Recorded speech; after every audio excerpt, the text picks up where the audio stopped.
BBM, desperado na. May gulo sa partido niya. Pag-usapan natin to. 12-0 po.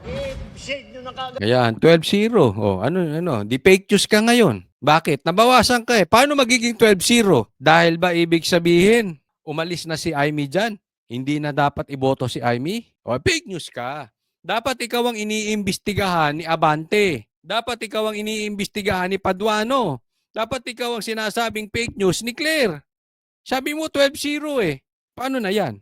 Pero eto yan. Papalitan. Di umano, papalitan daw. Hindi ko sinasabing baka sabihin fake news tayo. Okay? Hindi ko pa kinukumpirma kung papalitan or hindi.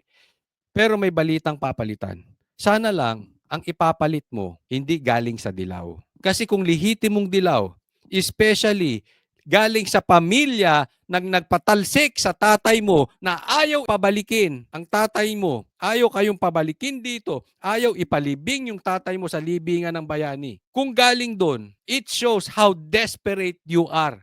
Desperado na ang gobyernong ito pag ang pinalit kay Amy o kung sino mang aalis sa alyansa, ang ipapalit ay dilaw. That is very obvious. Katanga mo na lang kung hindi mo pa naiintindihan yan. Katanga mo na lang talaga. Desperado na yan. Saan ka pa? Kung lang naman na kung ang kukuhanin mo ay galing sa dilaw, lalo-lalo na galing sa pamilya na nagpatalsik sa inyo, anong klaseng kababuyan yan? Sinuka mo, kinakain mo yung suka mo.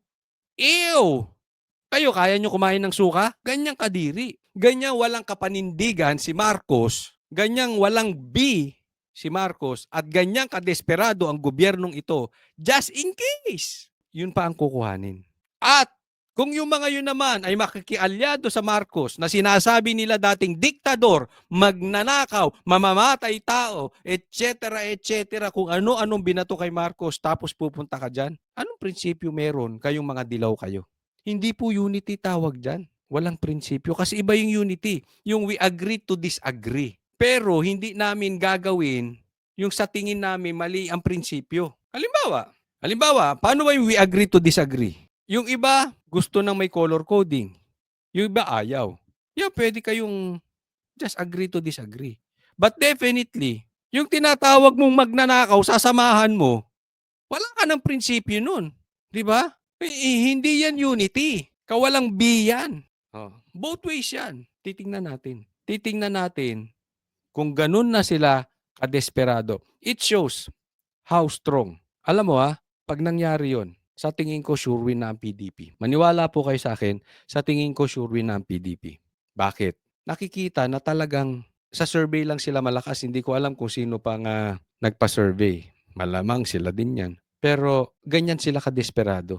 Sipin mo, lantarang pareha sila kakain ng sinuka nila. Halatang-halata, Duterte malakas. Halatang-halata na talagang maltindi ang kalaban ng mga Duterte. Possibly, hindi natin alam. Baka mamaya may mga malalaking pumopondo pa. Makakaaway ng Duterte, tinamaan ng kanilang negosyo dati. Dahil sa matuwid na pamamalakad ni PRRD. Antayin muna natin. Basta sinasabi ko lang, pinapangunahan ko. Kung ang kukuhanin ni Marcos or ang isasali niya dyan ay galing sa dilaw, lalo na sa pamilyang galing sa nagpatalsik ng tatay niya. At sa dilaw naman, kung sila'y aanib dyan, inuunahan ko lang po. Para alam natin kung anong klaseng kababuyan yan. Kung anong klaseng kadesperado sila. Wala na silang paninindigan, wala silang prinsipyo. Para sa alyansa, mabuhay ang alyansa para sa bagong Pilipinas. Pero nitong mga nakaraang kampanya ng administrasyon, hindi na 12 ang binanggit ng Pangulo. Huwag natin gawing alyansa lamang nitong 11 na tao, 11 na kandidato Fake news, di ba? na tumatakbo bilang senador. Ayon naman sa campaign manager ng alyansa na si Congressman Toby Chanco, nire-respeto nila ang desisyon ni Senator Amy. Nilinaw din ni Chanco na bahagi pa rin ng alyansa ang partido ni Camille Villar na Nationalista Party. Nasa meeting nga raw nila kagabi si Villar. Matatanda ang ilang beses ding hindi nakadalo si Villar sa mga campaign rally ng alyansa. Pero ini-endorso pa rin siya ng Pangulo. Samantala, wala munang kampanya ang alyansa ngayong linggo. Magiging abala raw sila sa mga imbitasyon sa pagsisimula ng kampanya ng local elections sa March 20. Nax, wala pa raw silang kampanya ngayon. Ewan ko Okay, baka sabihin nyo fake news. Hindi, may bali-balita lang kasi nilalangaw po. Kaya nga na-postpone daw sa Cebu, okay? Okay, hindi ko sinasabi yan for a fact, okay? Sinasabi ko na nabalitaan ko lang. Pero alam naman nila kasi, itong linggong ito ay birthday ni PRRD. This week, Filipino people will celebrate the birthday of Tatay Digong. Hindi nila kayang sabayan. No way. And they know it. Mauubos ng tao kasi alam nyo, nationwide. So kailangan dumalo kayo sa mga supporters ni Tatay Digong, ipakita natin yung suporta natin. Kaya itong mga ito natakot lang. 28. Sa March 28 din, ang ika-80 kaarawan ni dating Pangulong Duterte. Nagbabalita mula sa Next topic po tayo. Ito, pag-usapan natin, Hanilet and Kitty may balak sa birthday ni PRRD. Nandyan na po sila sa Hague. Bigyan natin ng komentaryo ito.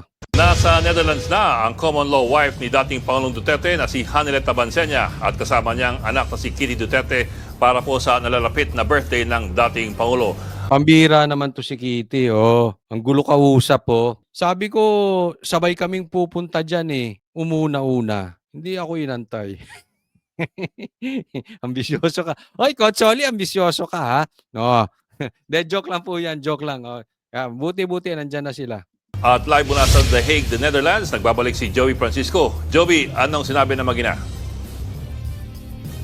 Katanghalian nang dumating dito sa penitentiary ang mag-inang sina Hanilet Tabansenya at si Kitty Duterte. At sila'y tumunga sa loob para magparehistro doon sa kanilang visitation. Pagkatapos doon ay lumabas na sila dito sa harapan nitong penitentiary at pumunta doon sa mga supporters ng mga Duterte na nagtitipon-tipon dito halos araw-araw. So doon sila nagstay, siguro more than an hour sila na nakihalubilo at nakipagkamustahan sa mga kababayan natin na nag-aantabay nga dito sa labas ng penitentiary.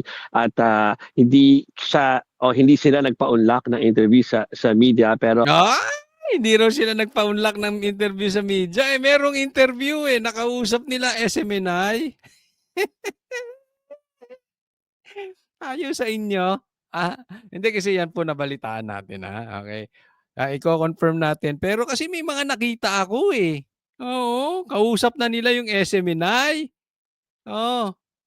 Tapos sa inyo ay magpa-interview. Kaya, anong sa tingin ninyo bakit nagpa-interview sa SMNI at sa kanila hindi? Ilagay nyo sa comment section. Di ba? Ay, sus kasi kayo nako.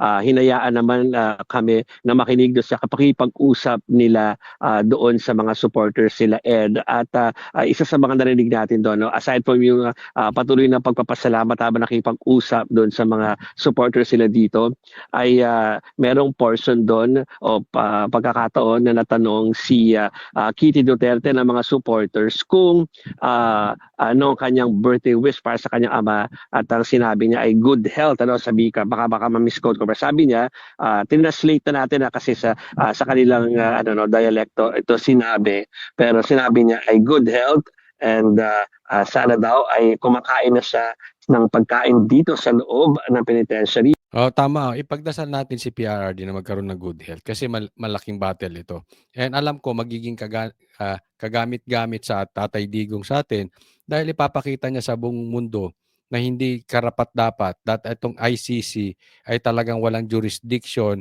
sa Pilipinas. Hindi lang sa Pilipinas, higit sa mas marami pang mga bansa na ito talagang ICC ay walang silbi. At ito'y nagagamit lang bilang politika. So, alam kong magiging kasangkapan si Tatay Digong para once and for all, mawala na tong ICC at mawala ng kapangyarihan. Pero kailangan ng good health ni Tatay Digong. At mahaba itong battle na ito.